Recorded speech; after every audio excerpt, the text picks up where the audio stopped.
അപ്പോൾ ഇന്നത്തെ ദിവസത്തിലേക്ക് എല്ലാവർക്കും സ്വാഗതം കേട്ടോ. ഇങ്ങനെ ഒരു ആചാരത്തിനെ പറ്റി എനിക്കൊന്നും അറിഞ്ഞുകൂടായിനെ. പിന്നെ ഞാൻ ഓരോ വീഡിയോസ് കണ്ടപ്പോൾ അതേപോലെ ഓരോരോ പ്രഭാഷണം പറയുന്നതിൽ അമ്പലത്തിൽ നിന്നൊക്കെ കേട്ടപ്പോഴാണ് ഇങ്ങനൊരു ആചാരമുള്ളത്. അതായത് മുക്കുറ്റി ഇങ്ങനെ കയ്യിൽ ഉരച്ചിട്ട് കുറി തൊടണം എന്നുള്ളത് കേട്ടോ, നെറ്റിയിൽ. അപ്പോൾ രാവിലെ കുളിച്ച സ്ഥിതിക്ക് എനിക്കിത് കണ്ടപ്പോൾ ഇവിടെ നമ്മളെ മുറ്റത്തൊക്കെ നിറയുണ്ട് കേട്ടോ മുക്കുറ്റി. അങ്ങനെ ഞാനും എടുത്ത് തൊട്ട്. അപ്പോൾ ഇന്ന് രാവിലത്തെ ചായക്കൂടൽ എന്ന് വെച്ചാൽ ചപ്പാത്തി കേട്ടോ. എന്തായാലും ഒന്നും വെള്ളത്തിൽ ഇട്ടിട്ടില്ലായിരുന്നേ.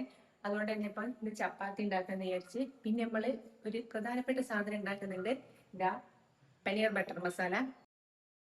അപ്പം പനീർ ബട്ടർ മസാലേൻ്റെ പനീറൊക്കെ അതാ സൈസെല്ലാം കണക്കാക്കിയിട്ട് ഇവിടെ സജീഷേട്ടൻ മുറിക്കുന്നുണ്ട്. എല്ലാവരും ചിലരൊക്കെ കമൻറ്റിൽ പറയും ഇങ്ങനെ പണിയെടുപ്പിക്കുകയാണോ, അല്ലെങ്കിൽ പിന്നെ ഇതെന്താ ഒരു പണിയെടുക്കാൻ അറിയൂലേ എന്നൊക്കെ പറഞ്ഞിട്ട് കളിയാക്കുന്ന ഒരുപാട് കമൻസൊക്കെ വരലുണ്ട് കേട്ടോ. ഞാനതൊന്നും അങ്ങോട്ട് മൈൻഡ് ചെയ്യലില്ല. കാരണം എന്ന് വെച്ചാൽ ഓരോരുത്തരുടെയും ജീവിതം ഓരോരുത്തരുടെ ശൈലിക്കനുസരിച്ചല്ലേ ഉണ്ടാവുക. അപ്പം ഞാൻ ജീവിക്കുന്നൊരു ജീവിതം ഇങ്ങനെയാണ്, അത് ഞാൻ നിങ്ങളിലേക്ക് കാണിച്ചു തരുമ്പോൾ ഒരു പക്ഷേ ഇങ്ങനെ ജീവിക്കുന്നവരും ഉണ്ടാവും, ഇങ്ങനെ ജീവിക്കാത്തവരും ഉണ്ടാവാം. പിന്നെ ഓരോരുത്തരെ കാഴ്ചപ്പാടായിരിക്കും കമൻറ്റിലൂടെ ഇടുന്നതുണ്ടാവും അല്ലേ. രാവിലെ തന്നെ അതിനെ കൊണ്ട് എല്ലപ്പോഴേയും പോലെ ഓട്ടം തന്നെയാണ് കേട്ടോ. അപ്പോൾ ഇന്നിപ്പം ലേറ്റായിട്ട് എണീറ്റാലും ഇനിയിപ്പം നേരത്തെ എണീറ്റാലും എനിക്ക് ഈ ഓട്ടം തന്നെയാട്ടോ ഉണ്ടാവുക. കാരണം 9 മണി ഒരു സമയം മനസ്സിലുണ്ടേ പിന്നെ നമുക്ക് എന്തോ ഒരു തിരക്കല്ലേ. അതിനു വേണ്ടി അല്ലാത്ത ടൈമിലാണെങ്കിൽ നമ്മൾ ഇങ്ങനെ കുഴപ്പമില്ല മെല്ലനെ ഇങ്ങനെയും ആയിക്കൊണ്ടിരിക്കും കേട്ടോ. ഇന്നിപ്പോൾ ചപ്പാത്തി എങ്ങനെയാണെന്ന് വെച്ചാൽ വാങ്ങിയതാണേ. എന്താ വെച്ചാൽ ഈ പനീർ ബട്ടർ മസാലയൊക്കെ ഉണ്ടാക്കുമ്പോൾ കുറച്ച് ടൈം വേണമല്ലോ, അതൊന്ന് വാട്ടിയെടുത്ത് അല്ലെങ്കിൽ ഇനി വാട്ടിയെടുക്കുക എന്ന് പറഞ്ഞായിരിക്കും മനസ്സിലാവേണ്ടിക്കേണ്ട, അതായത് വഴറ്റിയെടുത്ത് കേട്ടോ.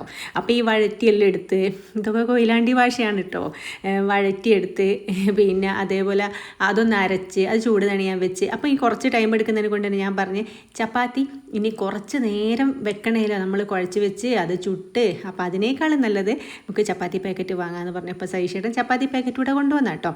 പിന്നെ ഇന്നിപ്പം ചമ്മന്തിയാണ്. ഇന്നിപ്പം കറിയൊന്നും ഉണ്ടാക്കിയിട്ടില്ലേ. ഇന്നലെയും മീൻ കറി ഉണ്ടായിരുന്നു, അതുകൊണ്ട് അതൊരു കുറച്ചുണ്ട്. പിന്നെ മീൻ പൊരിക്കാമെന്നും കൂടി കേട്ടോ വിചാരിക്കുന്നത്.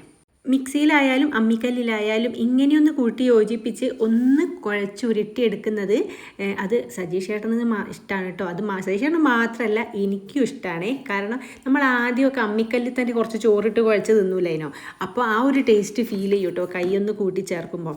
കൈ കൊണ്ടൊന്ന് നല്ലോണം ഇങ്ങനെ ആക്കി കിട്ടുമ്പോഴേ. പിന്നെ അടുത്തത് ഇപ്പം ഇനി മീൻ പൊരിക്കുന്ന പരിപാടി. ഇതൊക്കെ മുറിച്ച് വെച്ചതിനെ കൊണ്ട് തന്നെ വലിയ കുഴപ്പമില്ല കേട്ടോ, എല്ലാം വേഗത്തിൽ കഴിഞ്ഞിട്ടുണ്ട്. അങ്ങനെ മീനും കൂടിയും പൊരിച്ച് കഴിഞ്ഞിട്ട് വേണം നമുക്ക് മക്കൾക്ക് ചോറ് കൊടുക്കണം. ഇതിപ്പോൾ അങ്ങോട്ടും ഇങ്ങോട്ടും ഒരു ഓട്ടം ഉണ്ടല്ലോ, അതായത് ഈ ഇതിൻ്റെ കബോർഡിൻ്റെ ഉള്ളിലോട്ട് കൊണ്ടുവെക്കും, പിന്നെ എടുത്തിട്ട് ഇങ്ങോട്ട് വരും. അങ്ങനെ അതിന് തന്നെ വേണം കേട്ടോ കുറച്ച് നേരം അങ്ങോട്ടും ഇങ്ങോട്ടും. ഇപ്പം എല്ലാം കയ്യെത്തും ദൂരത്ത് വെക്കുന്ന രീതിയിലൊക്കെ സെറ്റാക്കി വെക്കണം എന്നൊക്കെ ഞാൻ വിചാരിക്കുക. പിന്നെ ഓരോരോ സ്റ്റാൻഡും കാര്യങ്ങളൊക്കെ വാങ്ങി അടുത്തടുത്ത് വെക്കുന്ന രീതിയിലോട്ടൊക്കെ ആക്കണം. അങ്ങനെ അതാ നമ്മളെ മക്കളൊക്കെ ഭക്ഷണം കഴിക്കാനിരിക്കുന്നുണ്ട്. യൂണിഫോമൊക്കെ ഇട്ട് സെറ്റാക്കിയിട്ട് ഞാൻ ചോദിച്ചിട്ടോ എങ്ങനെയുണ്ട് കറിയെന്ന്. അടിപൊളിയാന്നൊക്കെ പറഞ്ഞിട്ടുണ്ട്. പിന്നെ ഇന്നിപ്പോൾ കുഞ്ഞൂന് ഇപ്പോൾ അധികവും SPC പിന്നെ അതേപോലെ ഫുട്ബോൾ ടൂർണമെൻറ്റ് ഉണ്ടെങ്കിൽ അതിൻ്റെ കോച്ചിങ്ങൊക്കെ ആയിട്ട് ഓനധികവും വൈകുന്നേരം ലേറ്റ് ആയിട്ടാട്ടോ വരിക. അപ്പോൾ രാവിലെ ആന്നിങ്ങനെ ഇരിക്കാനുള്ളൊരു ടൈം കിട്ടുക. വൈകുന്നേരം 5:30 5:45 ആവും വരാൻ. ഇനിയിപ്പം ഞങ്ങൾക്ക് അടുത്ത പരിപാടി എന്ന് വെച്ചാൽ മീൻ പൊരിക്കല കേട്ടോ. ഈ മീൻ പൊരിക്കാനിട്ട് ഈ ഒരു ചീനച്ചട്ടിയെ ഞാൻ ആദ്യം കാണിച്ചിട്ടുണ്ട്. ഞാൻ ഇൻഡസ് വാലിയിൽ നിന്ന് വാങ്ങിയെന്ന് പറഞ്ഞേ. നല്ല ചീനച്ചട്ടി കേട്ടോ. നമുക്ക് മീൻ പൊരിക്കുക, മുട്ട പൊരിക്കുക, ഇങ്ങനത്തെ കാര്യത്തിനൊക്കെ നല്ലതാട്ടോ. പിന്നെ ഇന്നലത്തെ മീൻകറി ഉണ്ടെന്ന് പറഞ്ഞല്ലോ, ഇത് ഇന്നലെ രാത്രി ഉണ്ടാക്കിയതാണ്. അപ്പോൾ അത് നല്ലോണം ഒന്നുകൂടെ വറ്റിച്ചിട്ട് സജീഷറിന് കൊണ്ടുപോകാൻ വേണമെന്ന് പറഞ്ഞു. അതേപോലെ എനിക്കും ഇഷ്ടം കേട്ടോ. അങ്ങനെ അതിലിട്ട് ചോറ് നല്ലോണം കുഴച്ചുരുട്ടി തിന്നാനൊക്കെ രസമാണ്. അതുകൊണ്ട് തന്നെ അതൊന്ന് ചൂടാക്കാൻ വെച്ചിട്ടുണ്ടേ. അത് സജീഷേട്ടൻ പോകുമ്പോൾ കൊണ്ടുപോകും. പിന്നെ ഇതൊക്കെയാണ് ഇപ്പോഴത്തെ നമ്മളെ സിദ്ധുവിൻ്റെയൊക്കെ പരിപാടി. കാർഡ്സ് വാങ്ങുക. ഈ പ്രായത്തിലുള്ള മക്കൾക്ക് എല്ലാവർക്കും ഉണ്ടാവുമെന്ന് എനിക്ക് തോന്നുന്നു കേട്ടോ. കാരണം ഞാൻ കണ്ട മക്കളിലൊക്കെ ഈ ഒരു പരിപാടി ഉണ്ട്. കിട്ടുന്ന പൈസ അല്ലെങ്കിൽ ആരുടെ അടുത്ത് എന്തെങ്കിലും വേണമെന്ന് ചോദിച്ചാൽ അപ്പം പറയും ഇങ്ങനെയുള്ള കാർഡ് വേണമെന്നാട്ടോ. അങ്ങനെ അതിൻ്റെ ഒരു എനിക്ക് തോന്നുന്നു ഒരുപാട് കളക്ഷൻസ് തന്നെ സിദ്ധുവിൻ്റെ കയ്യിലുണ്ട്. അതിൽ നിന്ന് കുറച്ച് കുഞ്ഞും വാങ്ങും. പക്ഷെ ഓനിപ്പം വാങ്ങിക്കാനൊക്കെ ഒരു കുറവുണ്ട്, വലുതായതിനെ കൊണ്ട് തന്നെ. പിന്നെ സിദ്ധുവിൻ്റെ അടുത്ത് കളിക്കും. അതൊക്കെയാണ് പരിപാടി. പിന്നെ രണ്ടാളും കൂടിയുള്ള ചെറിയൊരു തല്ലുകൂടലൊക്കെ അതിൻ്റെ പേരിൽ ഉണ്ടാകുകയും ചെയ്യും. പിന്നെ അടുത്ത ഞാനൊരു സാധനം കാണിച്ചു തരുന്നത് ഈ ഒരു നൈറ്റി ആട്ടോ. ഇതെന്ന് വെച്ചാൽ നല്ല രസമാണ് കേട്ടോ, ശരീരത്തിൽ ഇട്ട് നടക്കുമ്പോൾ നമുക്ക് ഇട്ടതുപോലെ അറിയില്ല എന്നൊക്കെ പറയില്ലേ, അത്രയും നല്ല രസമാണ്. ഇനിയിപ്പോൾ എത്രയൊക്കെ ഇഷ്ടപ്പെടുന്നൊന്നും എനിക്ക് അറിഞ്ഞൂടാ, എനിക്ക് നല്ലോണം ഇഷ്ടപ്പെട്ടിട്ടുണ്ട്. 300 എത്രയോ സംതിങ് അത്രയേ ഉള്ളൂ കേട്ടോ. പിന്നെ എനിക്ക് എന്താ നമുക്ക് ചൂടായാലും തണുപ്പായാലും ഒക്കെ ഓക്കെ ആയിട്ട് തോന്നിയിട്ടുണ്ട്. ഞാൻ ഇതിൻ്റെ ലിങ്ക് കൊടുക്കേ. പിന്നെ അതിനുശേഷം ഇതാ കുഞ്ഞു സിദ്ധുവൊക്കെ പോകാനിറങ്ങി. ഇനിയിപ്പം കുഞ്ഞുവിനും സിദ്ധുവിനും ഉമ്മ കൊടുക്കാറുണ്ടോ എന്നൊക്കെ കുറേ ക്വസ്റ്റ്യൻസൊക്കെ കണ്ടിട്ടോ കഴിഞ്ഞ കമൻസിൽ. അപ്പോൾ ഉമ്മ കൊടുക്കാറില്ലാതെ പിന്നെ ഇതിപ്പോൾ ആരെങ്കിലും പറഞ്ഞു തരണം, നമ്മളെ മക്കൾക്ക് ഉമ്മ കൊടുക്കണമെങ്കിൽ നമ്മളങ്ങ് കൊടുക്കൂലേ.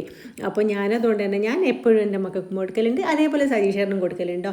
എന്നെ സജീഷേറിന് കൊടുക്കുന്നേ കാണണ്ട, അമ്മയ്ക്ക് കൊടുക്കുന്നേ കാണണ്ട, മക്കൾക്ക് കൊടുക്കുന്നേ മാത്രം കണ്ടാൽ മതി. ഞങ്ങൾക്ക് അങ്ങനത്തെ ഒരു വേർതിരിവൊന്നുമില്ല കേട്ടോ. ഇവിടെ അമ്മയും മക്കളും എല്ലാവരും അങ്ങോട്ടും ഇങ്ങോട്ടും കൊടുക്കും. അച്ഛനും അമ്മയ്ക്കും കൊടുക്കും, മക്കൾക്കും കൊടുക്കും, അമ്മ മക്കൾക്ക് കൊടുക്കും, അച്ഛനും കൊടുക്കും കേട്ടോ. ഇതിങ്ങനെ കാണണ്ടെന്ന് പറഞ്ഞ് കണ്ണ് തിരിഞ്ഞ് വെക്കാൻ മാത്രമുള്ള ഒരു വൃത്തികേടുകളും ഇതിലില്ല എന്നാണ് എൻ്റെ ഒരു അഭിപ്രായം. അത് അംഗീകരിക്കുന്നവരും ഒക്കെ, ഇല്ലാത്തവർ അംഗീകരിക്കേണ്ടെന്നുള്ളൂ കേട്ടോ. അതുകൊണ്ട് തന്നെ ഇനിയിപ്പം ഞങ്ങളെ മക്കൾ പറഞ്ഞതിന് ശേഷം ഞാനും വേഗം ചായ കുടിക്കാനിരുന്നേ. ഇങ്ങനെ എനിക്കധികം ഇവരെ കൂടെ ഇരിക്കാൻ പറ്റലില്ല കേട്ടോ.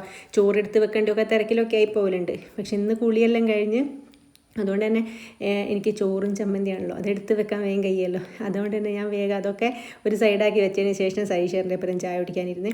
എനിക്കിഷ്ടമാണ് ഒരാളുണ്ടായിട്ട് ചായ കുടിക്കുന്നത്, ഒറ്റയ്ക്ക് കുടിക്കുമ്പോൾ എന്തോ പോലെയല്ലേ. അപ്പോൾ ഞാൻ എങ്ങനെയെങ്കിലുമൊക്കെ ഞാൻ നോക്കും, പക്ഷേ നടക്കാറില്ല. കാരണം ഓരോരുത്തരെ സ്കൂളിൽ പോക്കും, മക്കളെ സ്കൂളിൽ പോക്കും, സൈഷേട്ടൻ്റെ കാര്യങ്ങളും എല്ലാവരുടെ കാര്യങ്ങളും നോക്കി കഴിയുമ്പോഴത്തേക്ക് എങ്ങനെയായാലും 9 മണിക്ക് അവർക്കൊക്കെ തിരക്കിട്ട് പോകേണ്ട സമയമാവും. അപ്പോൾ ഞാൻ എങ്ങനെയായാലും അവസാനമായി പോകും കേട്ടോ. പിന്നെ ദേവു ലീവിന് വരുന്ന സമയത്ത് ഞാൻ ഓളെ കൂടെ ഇരുന്ന് കഴിക്കും. ഇതാകുമ്പോഴേ മീൻ നല്ലോണം വറ്റി പുക വരുന്നുണ്ട് കേട്ടോ. ചോറൊക്കെ എടുത്ത് വെച്ചതിനെ കൊണ്ട് തന്നെ ഈ മീനും കൂടി എടുത്ത് വെക്കാനുള്ളായിരുന്നു കേട്ടോ. ഇനിയിപ്പോൾ അടുത്ത പരിപാടി എന്ന് വെച്ചാൽ ഇവർ പോയി കഴിഞ്ഞാൽ എനിക്ക് എല്ലാം ഒന്ന് ക്ലീൻ ചെയ്യണം. അതാണ് പൊതുവേ ഞാൻ രാവിലെ അടിച്ചു വാരി തുടച്ചതിന് ശേഷം കേട്ടോ ഒന്ന് കുളിക്കൽ. പക്ഷേ ഇന്നിപ്പോൾ അതൊന്നും നടന്നിട്ടില്ലേ. അതുകൊണ്ട് ഇനി അടിച്ചു വാരി തുടക്കലും ക്ലീനിങ് ഒക്കെ ഉണ്ട്. അങ്ങനെ ഇതാ സജീഷറിനും കൂടെ പോകാൻ അങ്ങനെ സൈഷേട്ടൻ പോയിട്ട് ബാക്കി ക്ലീനിങ് പരിപാടിയിലേക്ക് പോകണം. അതുകൂടെയൊക്കെ വീഡിയോ എടുക്കണം എന്ന് വിചാരിച്ചപ്പോൾ ഇവിടെ കറണ്ട് പോയിട്ടോ. കറണ്ട് പോയി കഴിഞ്ഞാൽ അടുക്കളയിലും അകത്തൊക്കെ നന്നായിട്ട് ഇരുടായിരിക്കും. അതുകൊണ്ട് തന്നെ എനിക്ക് വീഡിയോ എടുക്കാനൊന്നായില്ല. അത് ഞാൻ പറഞ്ഞു ഇതൊക്കെ ഒന്ന് അടക്കി പെറുക്കി വെക്കണം, ഒന്ന് അടിച്ചു വാരി തുടയ്ക്കണം, അടുക്കളയൊക്കെ ഒന്ന് ക്ലീൻ ചെയ്യണം. അങ്ങനെ കുറച്ച് പരിപാടി ഉണ്ട്. ഞാൻ ഇതെടുത്ത് കഴിയലും അപ്പം തന്നെ കറണ്ട് പോയിട്ടുണ്ട് കുറച്ച് കഴിയുമ്പോഴത്തേക്ക്. അപ്പോൾ അതുകൊണ്ട് ബാക്കി എടുക്കാനായിക്കില്ല. അപ്പോൾ ഇനി അടുത്ത വീഡിയോ കാണുന്നവരേക്കും ബൈ ബൈ, സീ യു.